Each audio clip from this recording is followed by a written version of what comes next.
We all know that running backs are extremely important and polarizing in both best ball and fantasy football.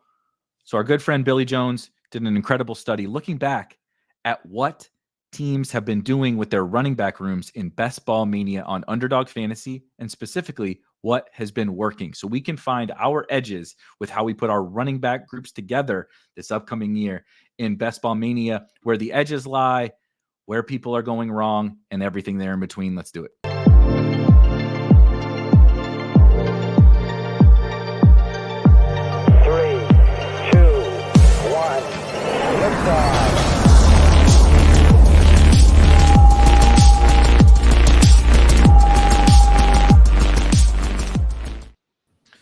All right, guys, pumped to talk through this one here. I won't do, we don't need to go around the room and do intros. Everybody can see it on their screen below me. If you're on the audio, Billy Jones and our good friend Bernie Kirt, aka B Kirt.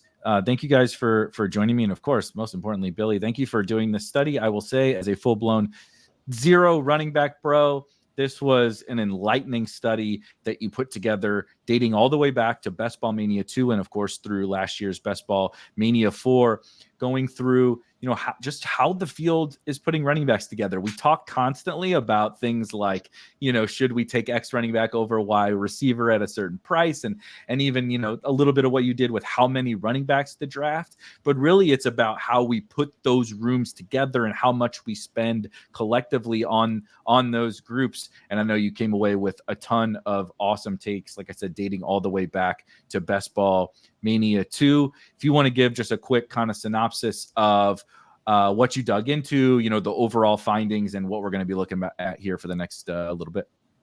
Yeah, so before I wanted to get I know we're draft all year, but before I wanted to fully lean into this season, I just wanted to be okay, level set. What are people doing? And is it working? Is there things for me to gain out of that from understanding at a macro level?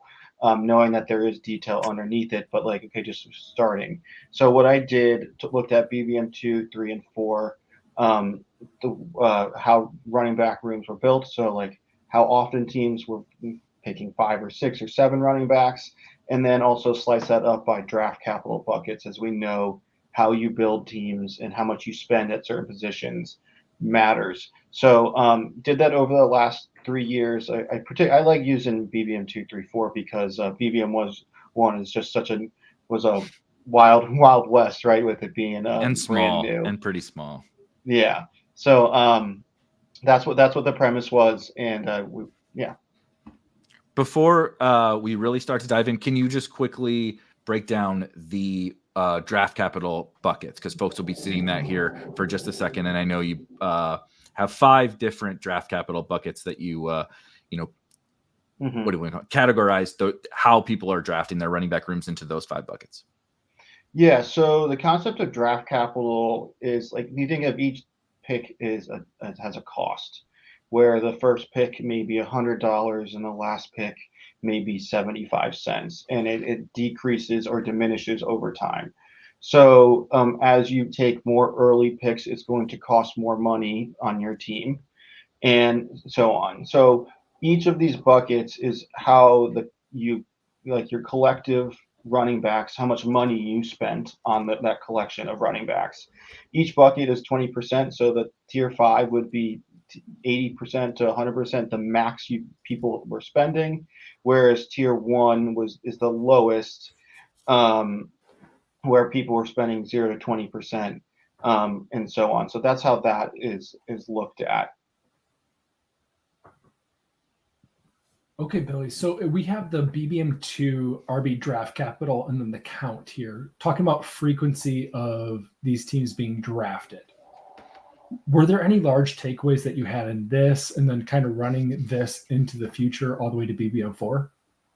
Yeah. So if you look across the different tournaments, the big takeaway was that you really saw the field center around 5 and 6 running back builds. Look at this chart, you can see that 5 is really kind of dominates with a pretty even distribution around that. As you move down the future years, you see that the field really starts to center on what is an agreed upon way to build. if that's comfortable, if that is optimal, if that's how people are doing it, it doesn't matter. But that is really starting to center. And then again, you see it even more where the field builds 5 and 6 running back teams. So I thought that was the big takeaway for me, is how there seems to be an agreed upon way for people to build their rosters. It is, when we look at Best Ball Mania 4, it is pretty crazy. Like, you can draft anywhere from 3. Let's just assume, you can only draft these 6 different amounts of running backs that you can draft, and 46% drafted one of them and 38% drafted the other. I mean, absolutely no one is even dipping into 4 running back builds anymore, or 7 running back builds at all. I mean, they never really have in the 7 bucket, but absolutely no one. Before we even get into how much they're spending on it, everybody is basically only drafting 5 or 6 running backs on every single team, and that's like kind of insane when we think about the fact that we've only been playing this game for a few years. Yeah, for sure. And so it really is maybe like 2 people per draft are kind of getting to these more extreme type of builds, and which, when you think about it from like a count perspective, it might seem extreme, but from a logic perspective, they do fit into these type of constructions of a 0 RB or a hyper fragile, where you get the studs and then you kind of build the volume elsewhere. So yeah, it is interesting to see how the field has just kind of centered around the middle.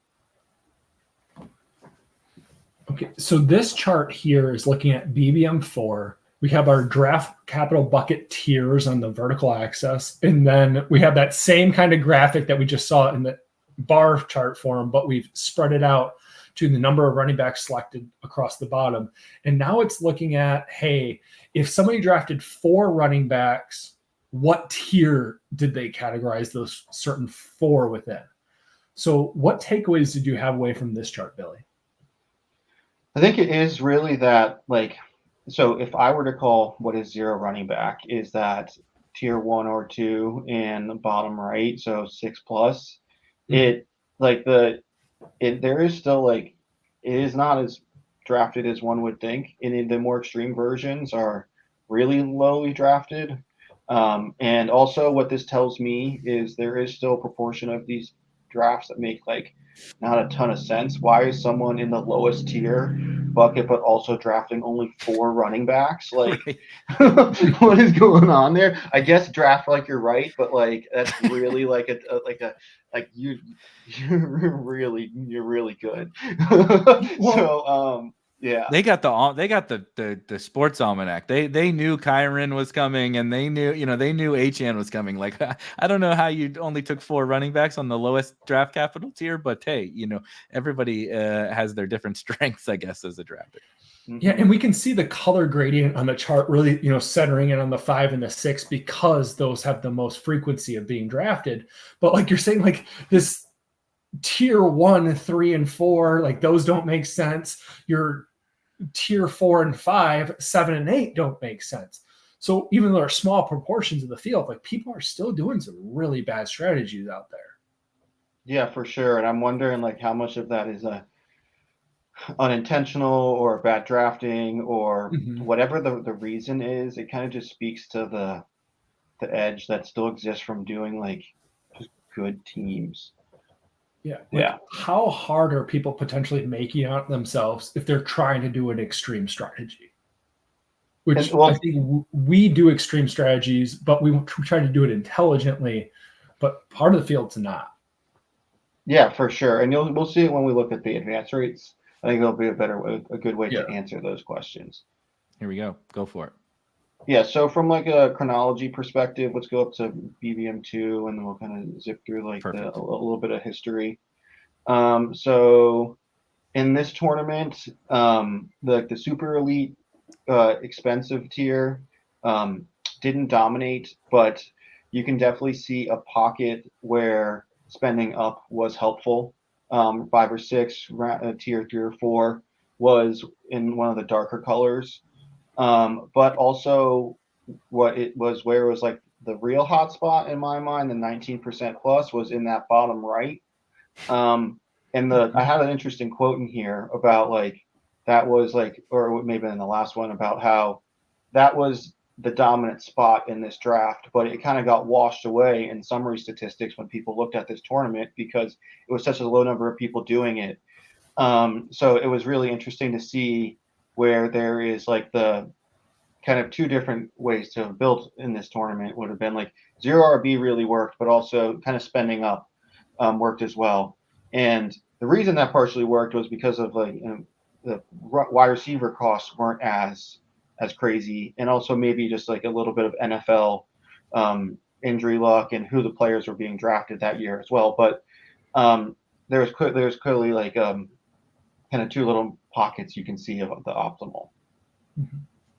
That makes a ton of sense. Also, just really generally interesting that I know it's a small number, a small quantity of teams, but like you said, spending the least amount of draft capital and just drafting a shit ton of running backs was like, I mean, not super surprising probably to us on the call, but I think when you see it pop off the screen is like exactly what you just said. Like it completely pops off the screen. There's two dark areas on this chart, right? Like don't draft a ton, 5 or 6, but spend a little bit, right? Get your superstars, but then don't draft a lot of them, or avoid all. Do not spend, and draft a ton, and just make up for it through quantity. It's like it just literally pops off. That story pops off the screen to you, and that goes all the way back to Best Ball Mania 2, which, like you said, was way before. Like the market was even so different, and both of those were still really dominant strategies 3 years ago. Yeah, for sure. And if you think that, so let's go down to the next tournament. So those that played knew that this was a zero RB year, and this chart very much shows that it wasn't just like it was beyond dominant, right? Just from like a structural level, like these are above 20% that where like there's a whole pocket of the draft you just kind of leaned into the strategy, and it was amazing.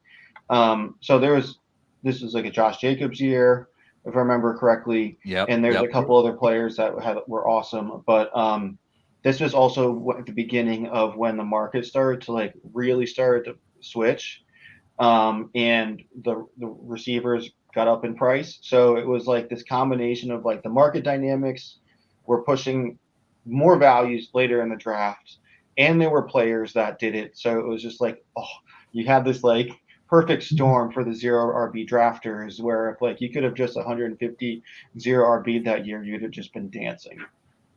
And I think that's a really important premise that you just pointed out there, is the draft capital bucket tier is looking at like proportions of running backs, but they're getting weighted with quarterbacks, with tight ends, with the wide receivers. So the wide receivers coming up the market make the elites almost cost a little bit more, and then those very late round guys worth a little bit less when it comes to the tiering.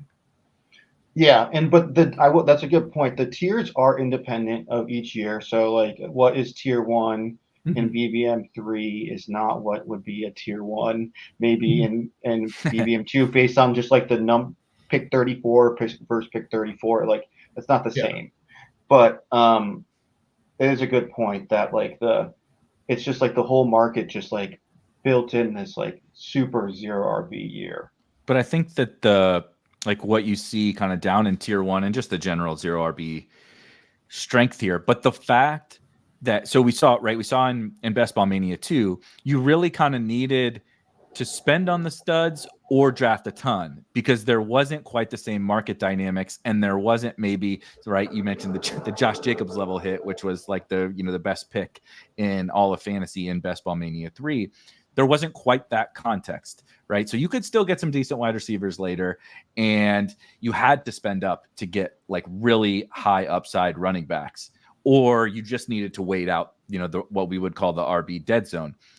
Then you get to Best Ball Mania 3, and some of that starts to shift. Like you mentioned, you can't get it becomes pretty quick before you can not get any high upside wide receivers, but even later in the draft, which I'm sure people drafting right now are thinking like, yeah, welcome to 2024, because they're like, dude, I can get Aaron Jones and all these guys in like the 7th round. That trend starts. And I think that trend starting here is highlighted in, even though you only drafted 5 running backs on a tier 1 team, you still smashed. Like, you still crushed, because the running back strength became better on these teams. And then, of course, when you combine that with a Josh Jacobs level hit, or the Miles Sanders was an amazing like 8th round pick in that year. You combine it with some big hits, you get like monster years just from a structural perspective.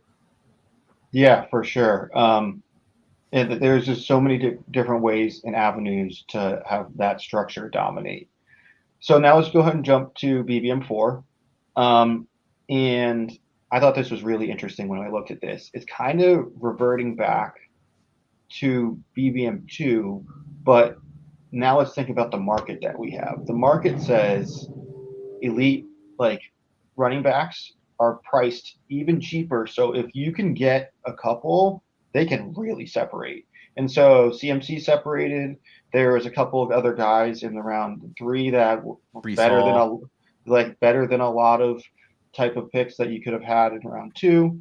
And so like you really see you spend up, you had an advantage. You spend down, and do the 0 RB thing, you still did well this year. There's Kyron, but there's other players that the 0 RB worked with. And it wasn't as much of like a outrageous 0 RB year. So we don't see the into the 20% like we did previously, but you still see it works. And I think it's so interesting to like, okay, revert back to something that 2 years before. Well, and if we're looking at the whole landscape 2, 3, and 4, it kind of informs us you don't want to be moderate, because we don't know what the results is going to be at the end of the season. But we know if you're kind of playing it in the middle, you're lowering your advantage. You either really want to lean towards one extreme or the other. Billy, is that a fair takeaway that I'm kind of making going through this here? It's one of these where it's like, so I was thinking, so what is the impact here? The middle of the draft probably means a lot of like hero RB style builds. And I think that the hero RB is got its advantages because you can have some level of volume, but you also have the stud that can have like elite upside. But if your stud misses, your team's kind of tanked, because you're not going to have the volume that you get from like a 0 RB traditional style build, and having the advantages elsewhere. So it's like I see that the hero RB is like, it's where is your edge? If your edge is really good in figuring out who those like hero style guys are and which ones will never have that ability, then like I could see sitting in the middle makes a ton of sense, because you're just going to stay balanced and you're going to do it. But like, if you're a really kind of like know how to balance a draft and get to the edges correctly, I feel like there's a lot of value to be had. Yeah, because it's interesting. So in BBM4 here, right, we see again a lot of the stuff popping off the screen here, and then this makes a ton of sense to me. The best tier 5 team being a 5 running, the best tier 5 teams being 5 running backs. Like, think about what Christian McCaffrey did last year, and then you layer in, maybe a Breece Hall and some cheaper guys or whatever. You layer in, you're spending the 101 right on Christian McCaffrey, and then you lay or somewhere in the top 3 on Christian McCaffrey, and then you kind of layer in another, like you said, 3rd, 4th round hit, the Gibbs's, Breece's, what have you. Also, if you recall, Christian McCaffrey going somewhere in the top 3, and that 2-3 turn was littered with a wasteland of running backs. They basically all missed, but you had Christian McCaffrey on that team. So even if you paired CMC with Pollard or Jacobs or someone like that, like, you could advance just fine, but you're spending a whole lot of draft capital. So like this up here, like really often being driven by Christian McCaffrey, like makes so much sense. And it was kind of like exactly what you outlined.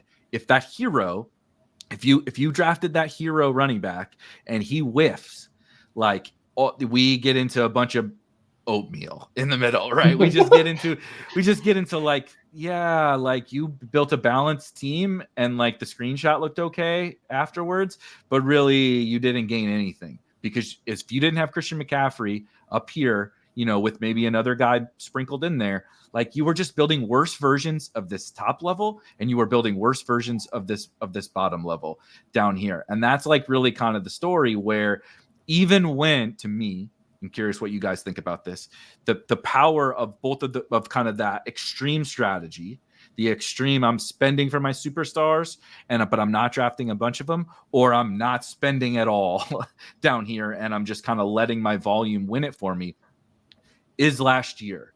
It is Christian McCaffrey can still have that legendary season where you want him and you're not trying to avoid him, but I'm being very picky about how I spend that early draft capital, right? I don't just want to take running backs early and often, but I want to be like, okay, if Christian McCaffrey's Christian McCaffrey and it happens like it does last year, look, it can be great. It can absolutely be very great.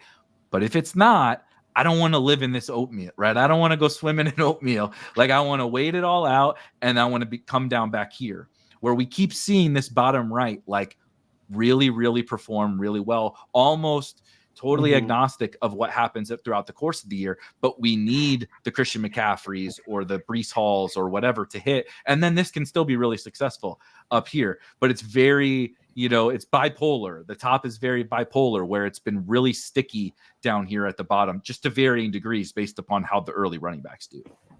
Yeah, and the middle is like proven year over year to not be bad. Right, like I haven't seen it be particularly good. Great. You're not going to win structurally there. You're not going to likely lose structurally there either. And I'm not a particularly a player take kind of guy. So for me, I like to live in the areas where I think I can gain maybe a structural edge. And so I think that this is like an interesting way to look at that. That's a really, really good way.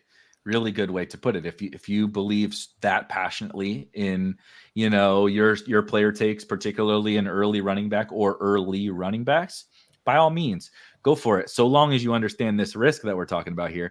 If you want to pull away from that and just say, I'm going to gain my edge just through when I draft my running backs, we got a pretty nice, fun story here to show you how that can be really successful. And I guess my kind of takeaway is I've read this article a couple of times actually before today. And now even thinking about and talking it here, I have other thoughts running through my head. Like my current thought that I'm thinking about, and maybe you guys want to add here, maybe we just ponder and think about it and take it to Discord, is, okay, so I've invested in Christian McCaffrey or another first round running back here in BBM 5. I'm almost trying to think, okay, where is the market heading? And is there ways that I can try to gain from 0 RB down in this bottom right-hand corner that's blowing up? So maybe I'm getting Christian McCaffrey, but then I'm waiting until the 10th, 11th, 12th rounds to start adding in those additional picks, basically trying to manipulate what tier this team would lie in potentially. But I invested a ton, but now I'm going to invest very little in the rest, almost try to get this super advantage in wide receiver, but also get my Christian McCaffrey. Does that make any sense? I'm not sure I articulated that well. I just be curious. Go ahead. I was just going to say how I'm thinking about it as you're saying it is like, how do I take Christian McCaffrey or Bijan or Breece or pick your flavor? How do I take that guy and everything that they've said and everything that this data has showed us? I don't want to live in this oatmeal. I took Christian McCaffrey, but I don't want to be here. But I know if I go all the way up here, right? If I go to my tier 5, I'm like, it can work. We're seeing it can work, but the market, layering in that market element that you're talking about, is it worked okay last year, but wide receivers have only gotten more expensive, right? Yeah. And we also talk about tons of other things. Like we know the advantage of elite quarterbacks. We know the advantage of elite tight ends and those kinds of things. So when I layer in the other market impacts and I say, I still want Christian McCaffrey. I still want Bijan Robinson. I still want Breece Hall. But how do I turn that team as far down to the bottom right as I like? How do I make Christian McCaffrey into the farthest down in the bottom right as I possibly can? I think that that's a pretty like helpful and thoughtful exercise to do that, because you're trying to, dare I say, have your cake and eat it too, with like, I want that legendary season, but with the new market, I don't really want to be in this like 5 running backs tier 5 landscape, because the wide receivers I got in BBM 4 that we're looking at here, or in BBM 3 or in BBM 2, it doesn't exist anymore. Like, my wide receivers are far worse when I'm living in that bucket this year. Yeah. Well, so I think of it as, so wide receivers are requisite when you draft. Like, it's the tax to play. You don't have them, you don't have a chance. How you want to manage your detours off of that is up to you. Seems like, based on this, there is an opportunity to lean in to some elite running backs if you want to. You can't really lean into elite running backs and get some level of like elite tight ends and quarterbacks, or the wide receiver requisite thing is now violated. So I think I'm trying to just do this live right now. Like, I think I'm more inclined to do like the elite running backs and elite wide receivers together, and then like, okay, say that I can do a little more volume at the tight ends. But like, I just think that like, if you got to think about it, like, what do you have to accomplish in this draft? And requirement 1 is always wide receivers, and how you build around it is up to you. So do you think that that's how you, I like where this is headed. Like, it's okay. So let's take all this and let's say, this is really interesting. I see how these years played out. I see what you guys are saying, right? Bottom right has like just been good always. Sometimes the top is good. It's a little bit dependent upon some other variables, like a legendary running back season, et cetera. Okay. Got it. Right now in Best Ball Mania 5 in 2024, how are you thinking about playing this into your specific drafts? To bounce off what you said, Billy, if I'm spending at running back, and we all agree that wide receiver is, I love the tax analogy. Anything there's just, like I said, super idiot proof analogies. Those are right up my alley. The tax you pay is making sure that you have enough wide receiver upside. And I want to take Breece Hall and Jahmyr Gibbs in my first 2 picks, because I love them. I think that they both have absolutely legendary ceilings, and they're incredible. And look, you're telling me that the tier 5 running backs with like 5 of them can win. But how do I put that team together? Right? You're saying I need wide receivers. You're saying elite tight ends are good. You're saying elite quarterbacks are good. How do I build that team? Right. I can't have all of those things together on the same team and build a really good collection of 18 players. We're not playing Dynasty here. You can't trade future picks. So like, you're going to have to sacrifice something. And I think what this analysis shows is there's very clearly an avenue to making elite running backs work. So it's maybe a little harder to build. It may come with some restrictions on what you can't do, but it's in the range of like strategies we should look at, and know how to how you would put it together in your portfolio. What would be your feet to the fire? You took Breece and Gibbs. What are you sacrificing? What is your, so I'm like, I take those 2, and I said, Billy said that wide receiver is the tax, right? So we're assuming that I'm paying that one. Now, what am I doing at quarterback? So two-parter. What am I doing at quarterback and tight end? Because those are probably the easiest ones to try to make up that ground. What am I doing in Best Ball Mania 5? And then, which one of those number of RBs selected am I falling into? Right. Let's just assume we're in tier 5 of running backs. But like, how many am I taking? How many running backs if Billy's drafting this theoretical team? So this theoretical team, I think there's also like a logical time for this. There's no data behind this. This is just my theory that I think that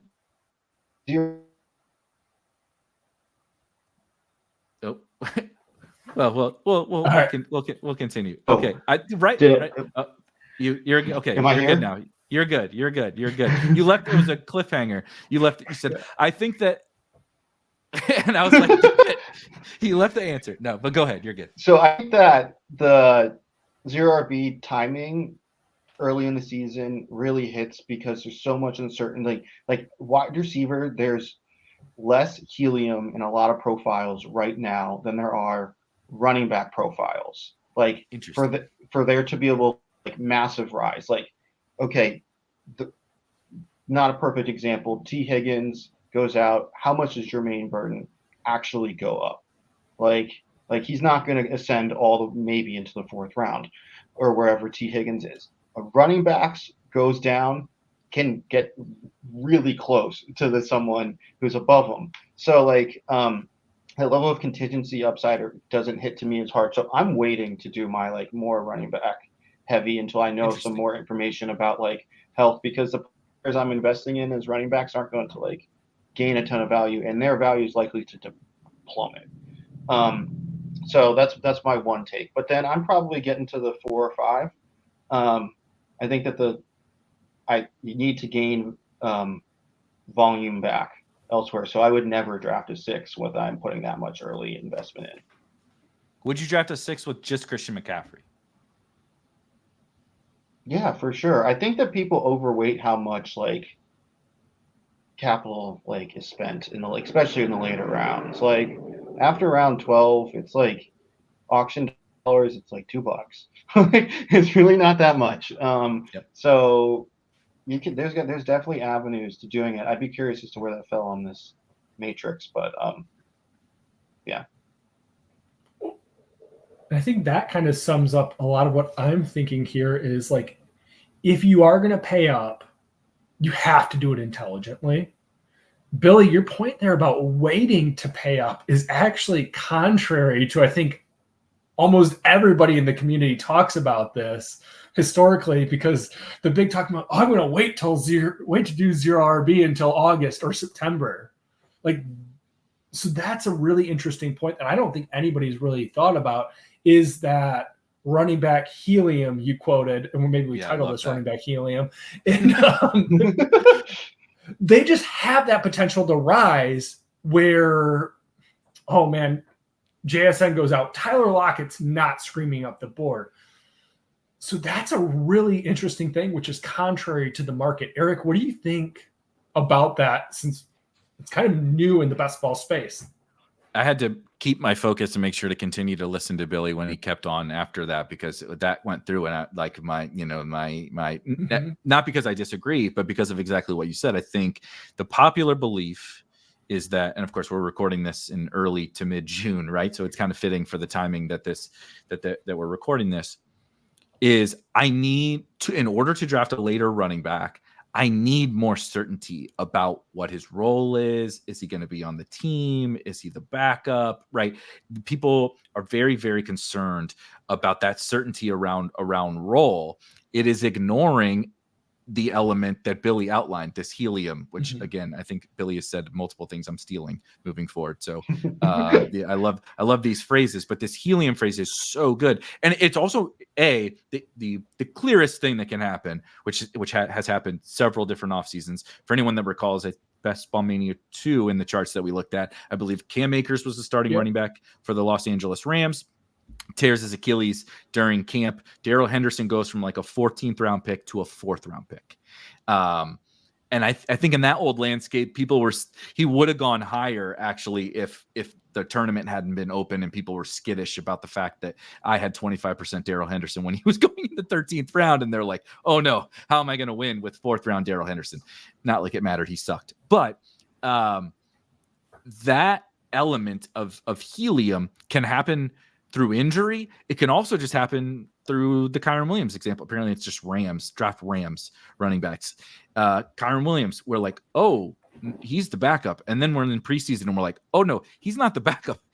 He's probably the starter here. And he's been going undrafted. He goes from the 18th round to the 14th round in the blink of an eye, right?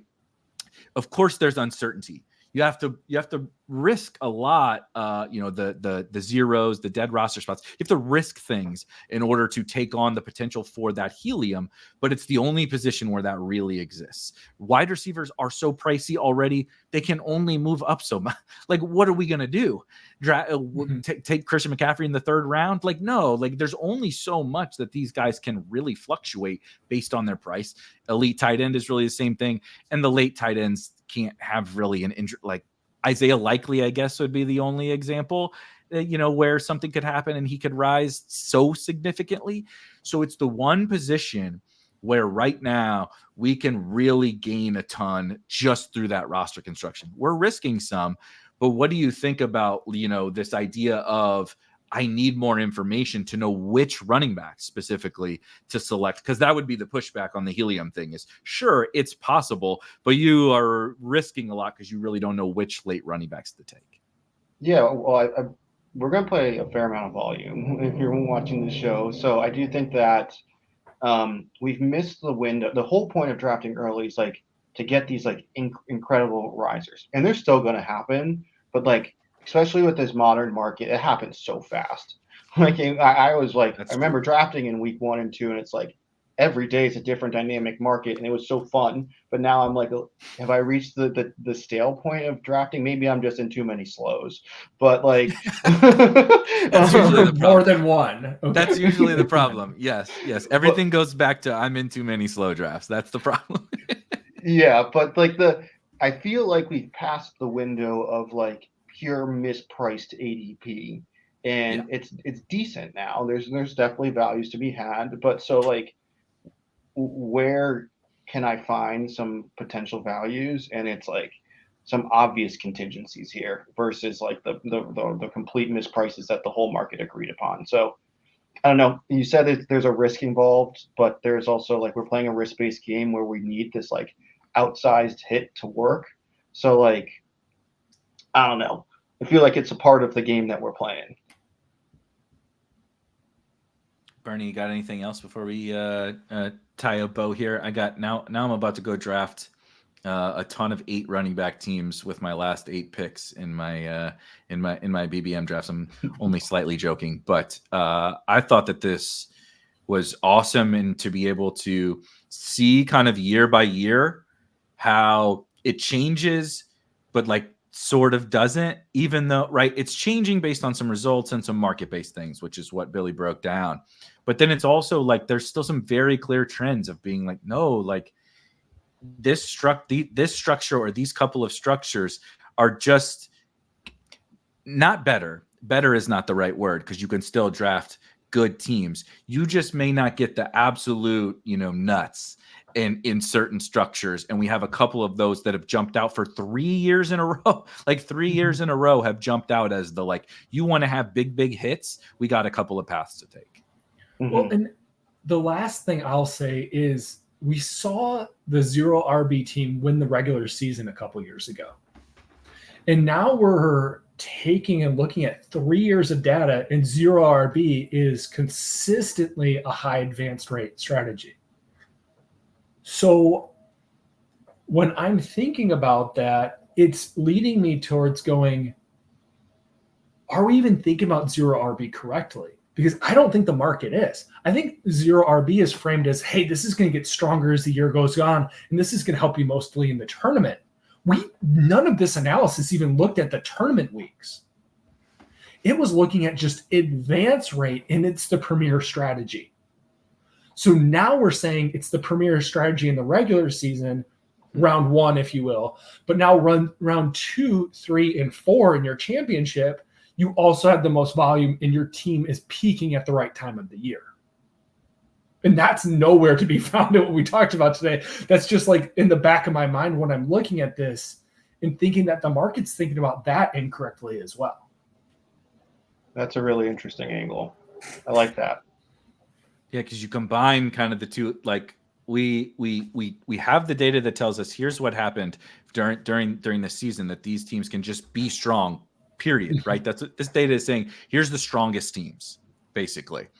So we're deciding, like we said, here's the couple of different areas where you have over the last 3 years been able to build the strongest teams. But then we all agree, like everybody agrees, that there are a certain structure of team that you might be able to actually get even stronger from that strength, right? It's tough for the McCaffrey teams, McCaffrey, Brees last year, to get stronger. Now, would you still be excited to have Christian McCaffrey and Brees? And of course, this is not saying that it's a bad playoff team, but it's kind of is what it is, right? Mm-hmm. Setting aside an Amon-Ra St. Brown like late season surge or whatever, like it kind of is what it is. These low tier, high volume, running back buckets is where not only is it helping you advance more teams historically for 3 years in a row, they're helpful to get you more teams there. We all kind of agree that it's probably going to get better, right? Because it's capitalizing on that late season chaos, the late season surges from all of these guys. I think it's a really interesting kind of additional point to put that cherry on top and frame it from the playoff perspective. Billy, what do you got?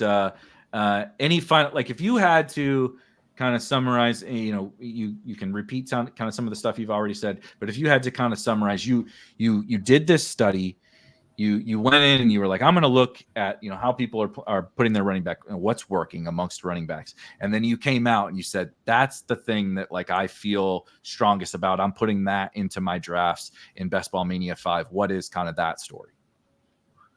So I think first, the whole point of this was just to do something simple that we could have a meaningful conversation about coming out of that. And so the fact that we can get on this pod and do that is awesome. And I hope that that's what people do with my writing is take it. I'm trying to present data so that you can critically think about it, not just like write out the whole analysis for you. I don't have a literary degree. That's not my thing. So I will never be that type of writer. So I think that that's important when you're kind of looking at some of my stuff. For me, it was that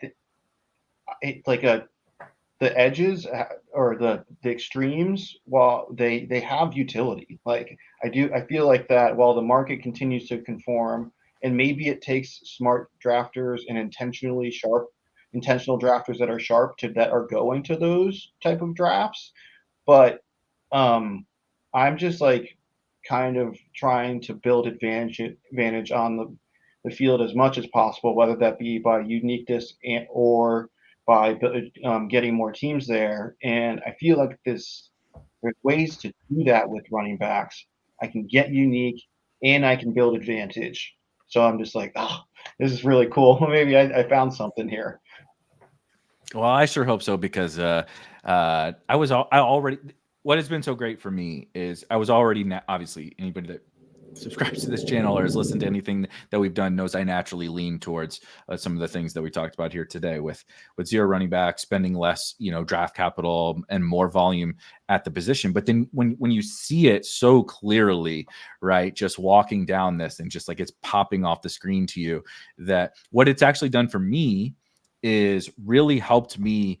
It honed in on what is your edge, right? And I think I have taken an edge in everything that we just talked about here today in terms of how I'm putting together my running back rooms, and probably screwed it up too much and said, I have my certain player takes. I have my certain guys I do want to be over on, and I'm totally fine living with that. But I think I took that too far a lot of the times. And I said, no.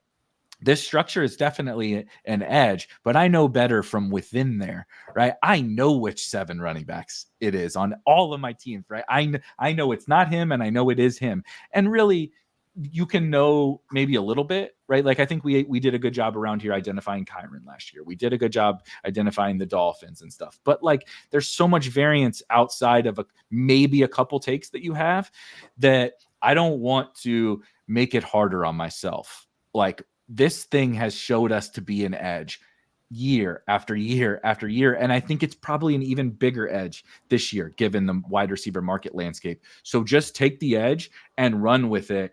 You don't have to also say, no. I know it's Chase Brown, not Zach Moss. I know it's Jalen Warren and not Najee Harris. I know it's Zeke and not Dowdle, right? I know it's Ty Chandler and not Kendre. Like I think I'm building better teams by realizing that this is my edge, not these 6 things are my edge. Yeah, and it's like, I hope this is not another line. We want to add our edges. We don't want to multiply them, right? Like, so the first piece that I writing wrote, that one down.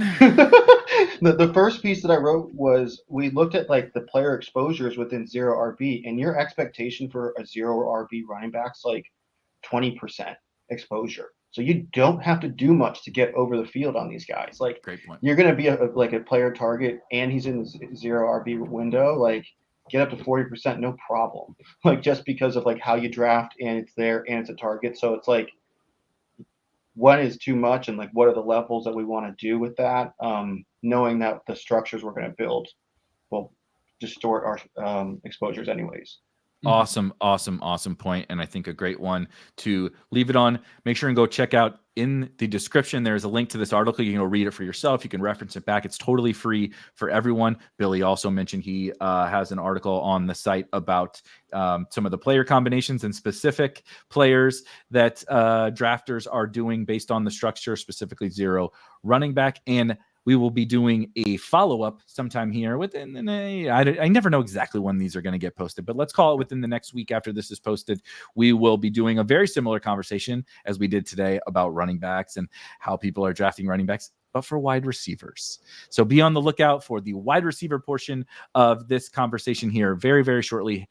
Hit that like button, and of course, hit that subscribe button so you can be alerted when that one drops. But for myself and for Bernie and for Billy, that's the show, and we will see you guys next time. Peace.